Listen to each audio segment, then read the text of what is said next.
Techie ಮನೆಯಲ್ಲಿ ದೊರೆಡೆ ಆಗಿದೆ. ಇದಕ್ಕೆ ಸಂಬಂಧಪಟ್ಟಂತೆ ಇಬ್ಬರು ಆರೋಪಿಗಳನ್ನು ಅರೆಸ್ಟ್ ಮಾಡಲಾಗಿದೆ.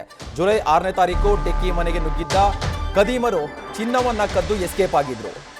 ನಕಲಿ ಏರ್ಗನ್ ತೋರಿಸಿ 25 ಲಕ್ಷ ಮೌಲ್ಯದ ಚಿನ್ನಾಭರಣವನ್ನ ಲೂಟಿ ಮಾಡಿದ್ದಾರೆ. ಜೆಜಿನಗರ ಪೊಲೀಸ್ ಠಾಣೆ ವ್ಯಾಪ್ತಿಯಲ್ಲಿ ನಡೆದಿರುವಂತಹ ಘಟನೆ ಇದು. ಬಳಿಕ ಮನೆಯಲ್ಲಿದ್ದ ಮಹಿಳೆ ಮೇಲೆ ಹಲ್ಲೆ ಕೂಡ ನಡೆಸಿದ್ದಾರೆ ಅಂತ ಆರೋಪ ಕೇಳಿ ಬರ್ತಾ ಇದೆ. ಚಿನ್ನಾಭರಣವನ್ನ ಕದ್ದು ಆ ಮಹಿಳೆ ಮೇಲೆ ಹಲ್ಲೆ ನಡೆಸಿ ಪರಾರಿಯಾಗಿದ್ರು. ಸದ್ಯ ಈಗ ಈ ಇಬ್ಬರು ಆರೋಪಿಗಳನ್ನ ಪೊಲೀಸರು ಬಂಧಿಸಿದ್ದಾರೆ. ಕದ್ದ ಚಿನ್ನಾಭರಣ ಮಾರಾಟ ಮಾಡಿದಂತಹ ಆರೋಪಿಗಳು ಅಂದ್ರೆ ಆ ಮನೆಯಲ್ಲಿ ಆ ಮಹಿಳೆಯಿಂದ ಕದ್ದ ಚಿನ್ನಾಭರಣಗಳನ್ನ ಮಾರಾಟ ಮಾಡಿದ್ದಾರೆ ಅಂತ ಗೊತ್ತಾಗ್ತಾ ಇದೆ. ಉಳಿದ ಚಿನ್ನಾಭರಣ ಹಾಗೂ ನಗದು ಹಣವನ್ನ ಪೊಲೀಸರು ಜಪ್ತಿ ಮಾಡಿದ್ದಾರೆ. ಬಂಧಿತ ಅಫ್ಜಲ್ ಈ ಹಿಂದೆ ಇದೇ ರೀತಿಯಾದ ಕೃತ್ಯಗಳಲ್ಲಿ ಭಾಗಿಯಾಗಿದ್ದ ಅಂತ ಪೊಲೀಸ್ ತನಿಖೆಯಲ್ಲಿ ಗೊತ್ತಾಗಿದೆ. ಟೆಕ್ಕಿ ಮನೆಯಲ್ಲಿ ಕಳ್ಳತನ ಮಾಡಿ ಈಗ ಇಬ್ಬರು ಆರೋಪಿಗಳು ಸಿಕ್ಕಿಬಿದ್ದಿದ್ದಾರೆ. ನಕಲಿ ಏರ್ಗನ್ ತೋರಿಸಿ ಆ ಮಹಿಳೆಯನ್ನ ಬೆದರಿಸಿ ಹಲ್ಲೆ ಮಾಡಿ ಚಿನ್ನಾಭರಣವನ್ನು ಕದ್ದು ಎಸ್ಕೇಪ್ ಆಗಿದ್ರು. ಆರೋಪಿಗಳನ್ನೀಗ ಸದ್ಯ ಪೊಲೀಸರು ಬಂಧಿಸಿದ್ದಾರೆ. ಜೆಜೆನಗರ ಪೊಲೀಸ್ ಠಾಣಾ ವ್ಯಾಪ್ತಿಯಲ್ಲಿ ಘಟನೆ ನಡೆದಿದೆ. 25 ಲಕ್ಷ ಮೌಲ್ಯದ ಚಿನ್ನಾಭರಣವನ್ನು ಲೂಟಿ ಮಾಡಿ ಎಸ್ಕೇಪ್ ಆಗಿದ್ದಂತಹ ಕದೀಮರೀಗ ಪೊಲೀಸ್ ಬಲೆಗೆ ಬಿದ್ದಿದ್ದಾರೆ. ಜುಲೈ 6ನೇ ತಾರೀಕು ಆ ಟೆಕ್ಕಿ ಮನೆಗೆ ನುಗ್ಗಿ ಆ ಮನೆಯಲ್ಲಿದ್ದಂತಹ ಮಹಿಳೆಯನ್ನ ಬೆದರಿಸಿ ಹಲ್ಲೆ ಮಾಡಿ ಏರ್ಗನ್ ತೋರಿಸಿ ಅಂದರೆ ನಕಲಿ ಏರ್ಗನ್ ತೋರಿಸಿ 25 ಲಕ್ಷ ಮೌಲ್ಯದ ಚಿನ್ನಾಭರಣಗಳನ್ನು ಕದ್ದು ಎಸ್ಕೇಪ್ ಆಗಿದ್ರು. ಈಗ ಇಬ್ಬರು ಆರೋಪಿಗಳನ್ನು ಜೆಜೆನಗರ ಪೊಲೀಸರು ವಶಕ್ಕೆ ಪಡೆದಿದ್ದಾರೆ. ಜೊತೆಗೆ ಚಿನ್ನಾಭರಣವನ್ನು ಕೂಡ ಜಪ್ತಿ ಮಾಡಿದ್ದಾರೆ.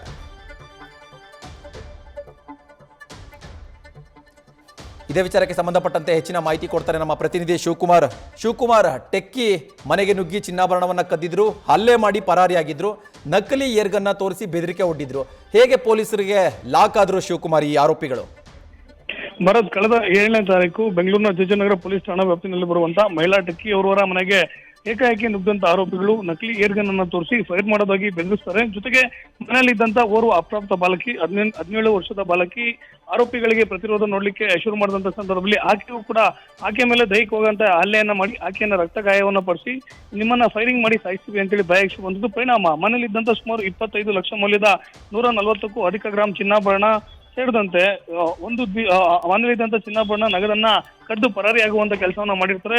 ಆರೋಪಿಗಳು ಆ ಟೆಕ್ಕಿಯವರ ಮನೆಗೆ ಬಂದು ಹೋಗುವಂತ ಸಂಪೂರ್ಣ ದೃಶ್ಯ ಸಿಸಿಟಿವಿಯಲ್ಲಿ ರೆಕಾರ್ಡ್ ಆಗಿರುತ್ತೆ. ಜೊತೆಗೆ ಆರೋಪಿಗಳು ಬಂದು ಹೋಗುವಂತ ವೆಹಿಕಲ್ ನಂಬರ್ ಸ್ಪಷ್ಟವಾಗಿ ರಿಜಿಸ್ಟರ್ ಆಗಿರುತ್ತೆ. ಹೀಗಾಗಿ ಕೂಡಲೇ ಪ್ರಕರಣವನ್ನು ದಾಖಲು ಮಾಡಿಕೊಂಡಂತ ಜೆಜೆನಗರ ಪೊಲೀಸರು ಆರೋಪಿಗಳು ಬಂದು ಎಸ್ಕೇಪ್ ಆಗಿದ್ದಂತ ಟೂ ವೀಲರ್ ನಂಬರ್ ಪ್ಲೇಟ್ ಏನಿದೆ ಅದರ ಆಧಾರದ ಮೇಲೆ ಆರೋಪಿಗಳನ್ನ ಪತ್ತೆ ಹಚ್ಚಿ ಹೆಚ್ಚಿನ ವಿಚಾರಣೆಗೆ ಒಳಪಡಿಸಿರುವಂತದ್ದು. ಸದ್ಯ ಬಂಧಿತ ಇಬ್ಬರು ಆರೋಪಿಗಳನ್ನ 5 ದಿನಗಳ ಕಾಲ ಪೊಲೀಸ್ ಕಸ್ಟಡಿಗೆ ಪಡ್ಕೊಂಡು ವಿಚಾರಣೆ ಮಾಡುವಂತ ಕೆಲಸವನ್ನು ಮಾಡ್ತಿದ್ದಾರೆ. ಆರೋಪಿಗಳು ರಾಬರಿಯನ್ನ ಮಾಡಿದಂತ ಸುಮಾರು 25 ಲಕ್ಷದ ಪೈಕಿ 8 ಲಕ್ಷದಷ್ಟು ನಗದು ಹಾಗೂ 34 ಗ್ರಾಂ ಚಿನ್ನಾಭರಣವನ್ನ ವಶಕ್ಕೆ ಪಡ್ಕೊಂಡು ಸದ್ಯ ವಿಚಾರಣೆಯನ್ನು ಮುಂದುವರಿಸಿರುವಂತದ್ದು. ಭರತ್, ಶಿವಕುಮಾರ್, ಈಗ ಬಂಧಿತರಲ್ಲಿ ಅಫ್ಜಲ್ ಅಂತ ಒಬ್ಬ ಆರೋಪಿ ಇದ್ದಾನೆ. ಈ ಆರೋಪಿ ಪದೇ ಪದೇ ಇದೇ ರೀತಿಯಾದ ಕೃತ್ಯಗಳಲ್ಲಿ ಭಾಗಿಯಾಗಿದೆ ಅಂತ ಕೂಡ ತಿಳಿದು ಬರ್ತಾ ಇದೆ. ಅಂದ್ರೆ ಬೇರೆ ಯಾವ್ದನ್ನ ಪ್ರಕರಣಗಳು ಬೆಳಕಿಗೆ ಬಂದಿದ್ಯಾ ಅಂತ ಈ ವ್ಯಕ್ತಿನ ಬಂಧನ ಆದ್ಮೇಲೆ?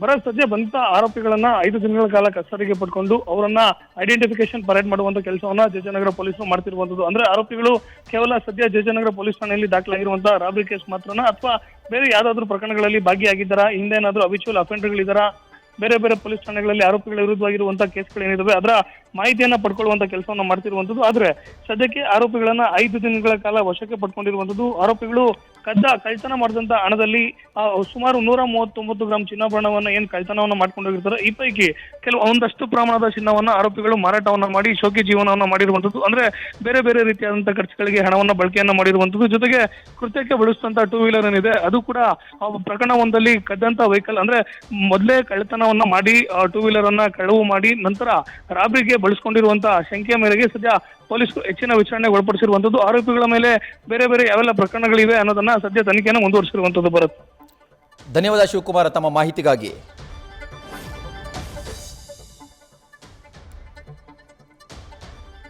ಜುಲೈ 6ನೇ ತಾರೀಕು ಟೆಕ್ಕಿ ಮನೆಗೆ ನುಗ್ಗಿದ್ದಂತಹ ಕಿರಾತಕರು ಆ ಮಹಿಳೆಯನ್ನ ಜೊತೆಗೆ ಅಪ್ರಾಪ್ತ ಬಾಲಕಿ ಇದ್ರು ಅಂತ ಗೊತ್ತಾಗ್ತಾ ಇದೆ.